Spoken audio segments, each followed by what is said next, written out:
Taking a cold shower can feel very uncomfortable, give you goosebumps, and make your whole body feel freezing.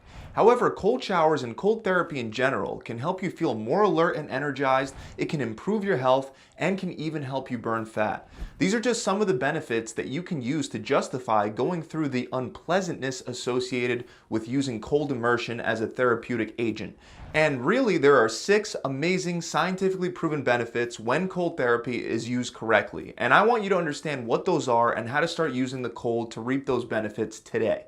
Now, the first thing that most people don't realize is that cold therapy can drastically improve your mood and your mental health to the point that it may even help prevent and even treat depression. One of the ways that cold exposure is able to improve your mental state is thanks to norepinephrine. When your body is exposed to cold temperatures, norepinephrine is rapidly released into the bloodstream. This is a neurotransmitter that's associated with things like vigilance, attention, focus, and mood. And this isn't debatable. The fact that cold exposure can increase norepinephrine is shown in multiple studies, both in mice and humans. Interestingly, when norepinephrine is depleted in a person, that person becomes depressed. And we actually see this in a study published in the Journal of Neuropsychiatric Disease and Treatment. That's why ice plunges and cold showers might help prevent and treat depression. The cold therapy drastically increases norepinephrine levels, which helps support a better mood and cognitive function. Now, of course, the question is, how cold should the temperature be to get the benefits of a boost in norepinephrine? Well, one study found that 1 hour of cold water immersion at a relatively regular temperature of 68 degrees Fahrenheit did not activate norepinephrine release. Meanwhile, 1 hour at 57 degrees Fahrenheit increased norepinephrine levels by a whopping 530%. Of course, 1 hour sounds painfully long, but fortunately, you can get similar benefits in a shorter time frame if you turn the temperature down further. And we have evidence of this. A long-term study found that by immersing yourself in cold water at 40 degrees Fahrenheit for only 20 seconds and sticking to that routine consistently for 12 weeks, that can increase norepinephrine levels by 200 to 300%. And it could be possible that taking an ice bath in freezing cold water would require even less time to reap the benefits. Now, you don't want to go straight to freezing cold water. You do want to work up to it, and I'll go over that process in a bit. But first, you should be aware that one of the best benefits of exposing your body to the cold is that it leads to a reduction in overall inflammation throughout your entire body. Now, you've probably heard that inflammation is the root cause of most modern diseases.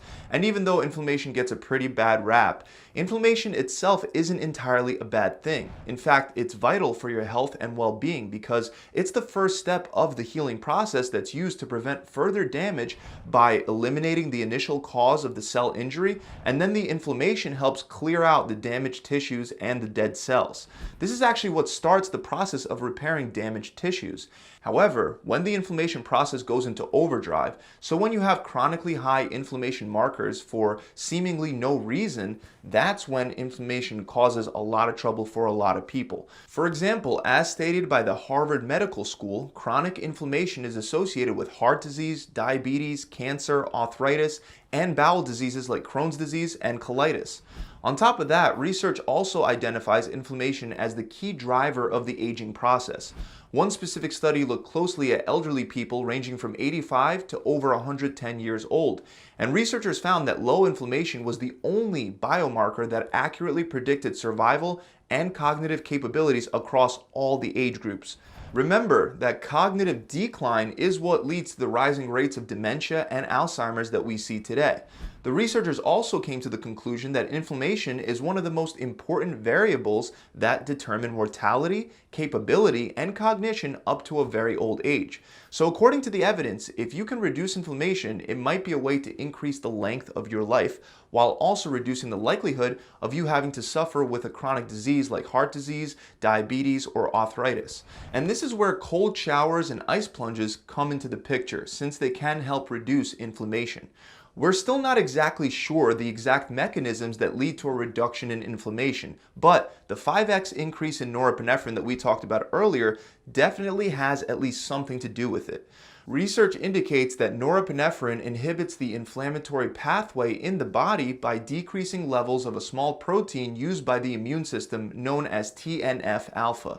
This is excellent news because TNF alpha is a very potent molecule that increases inflammation, and it's involved in almost all human diseases ranging from cancer to diabetes to inflammatory bowel disease.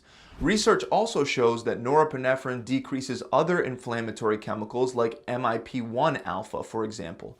Now, aside from norepinephrine, taking a cold shower can also reduce inflammation by simply lowering your body's temperature and causing your blood vessels to constrict. And even though that sounds like it'll feel horrible and potentially get you sick, one of the surprising benefits associated with cold exposure is actually improved immunity.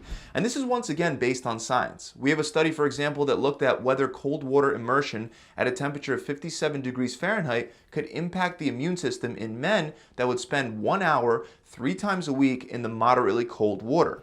Ultimately, they found that cold water immersion 3 times per week for 6 weeks increased the number of lymphocytes. And a lymphocyte is a type of white blood cell found in the immune system. They help attack invading bacteria, viruses, and other toxins. In other words, cold therapy benefits immunity. This is most likely why we have tons of anecdotal evidence where people that take cold showers or swim in cold water claim to get sick less often. There's also other scientific data that supports this claim as well. For example, a study found that swimming during the winter months decreases the incidence of respiratory tract infections by 40%. You would assume that you would be more likely to catch bronchitis from swimming in cold water, but it turns out that the opposite is actually true.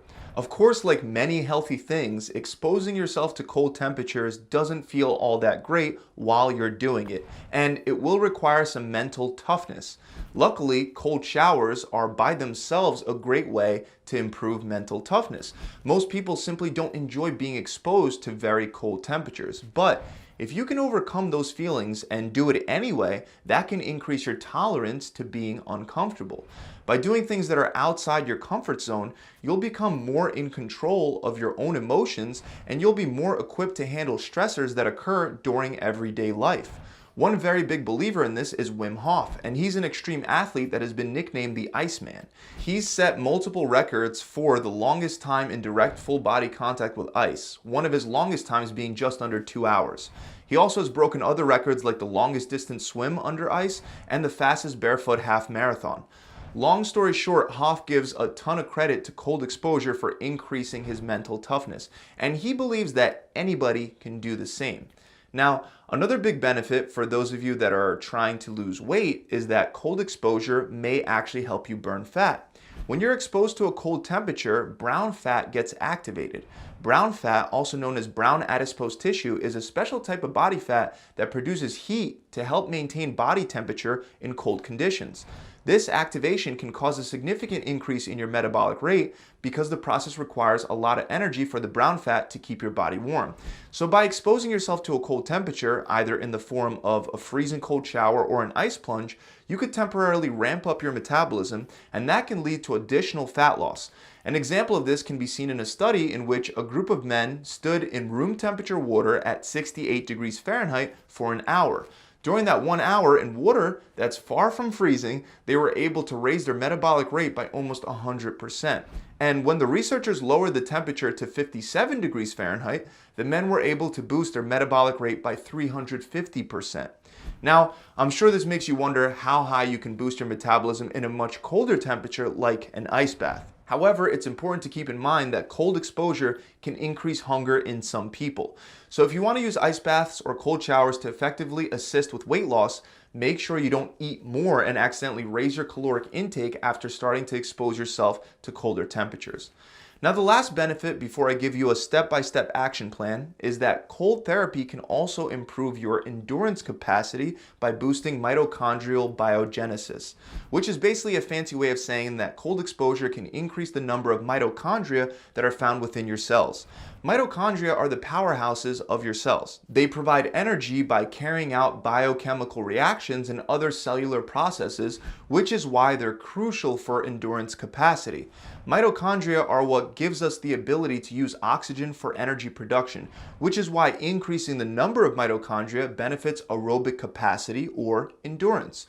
For example, in a study in which male runners were immersed in cold water at 50 degrees Fahrenheit for 15 minutes 3 times a week, after 4 weeks of that routine, the men were able to increase mitochondrial biogenesis in their muscle tissue.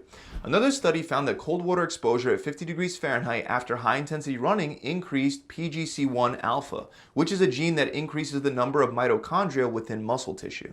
Now, as promised, I want to go over what you can do to start experiencing the benefits for yourself. Keep in mind there is no one best way to approach cold therapy. Some people will also require slower, more progressive steps to adapt to this new stressor. And with that said, it's important to also mention that more isn't necessarily better. If you're new to cold exposure, don't aim to be in an ice bath for 20 minutes at a time right away. Instead, take it slow. Start with a slightly cold shower. Then next time, make it a little colder. And just like lifting weights, you can make it more and more challenging to withstand over time. Alternatively, you can also start by turning the shower dial to the coldest temperature and only stay in there for a short 5 to 15 seconds. That's totally fine for your first time. And then over time, you could work your way up towards staying in the cold temperature for longer. Another route you can take, especially if you don't want to go straight into a cold shower, is to alternate between a warm and cold shower. This is also known as contrast therapy, which gives you the benefits of regular cold exposure, and it can also help you recover from your workouts. In fact, we even have a rather large 2017 meta-analysis that found that contrasting between hot and cold baths was able to help sports athletes recover faster from fatigue onset after their games. So you can switch between hot and cold, doing each for 60 seconds at a time, or to work up to that, you can start by alternating between 2 minutes under a warm shower, followed by a minute in the cold. You can do this for 5 to 8 rounds, and you'll probably feel great when you're done. The last and my favorite way, when possible, is to use a sauna in combination with a cold shower or ice bath. This gives you the option to do something like 10-minute rounds of being in the sauna combined with a cold plunge or a cold shower in between each round. The theory behind alternating between warm and cold like this is that it causes the blood vessels throughout your body to quickly open and close. The warmth causes them to open and the cold causes them to close. This rapid opening and closing of the blood vessels creates a pumping action that can decrease swelling, inflammation, stimulate the removal of waste products such as lactate, and it can also improve delivery of nutrients to your muscles. Once you become more accustomed to the cold showers, you can try an ice bath instead. This is obviously much colder and much more intense. But regardless of what option you start with, the recommendation from people like Wim Hof in regard to dealing with the cold is to focus on your breathing and to try your best to calm your body down as much as possible, almost like you're meditating. That's the best way to cope with the cold. So that about wraps it up. I hope you guys enjoyed this video, and if you have, make sure you subscribe to my channel. Also, many benefits that you get out of taking cold showers, especially improving mental toughness, immunity, and mood while reducing things like inflammation and body fat, that's all also possible by following a healthy diet and a solid workout plan. And combining cold therapy along with a healthy diet and workout regimen can only benefit you even further. So if you'd like any extra help with setting up the ideal diet and workout plan for your body so you can feel and look your best, then click the link in the description, or you can visit my website directly at gravitytransformation.com. See you guys soon.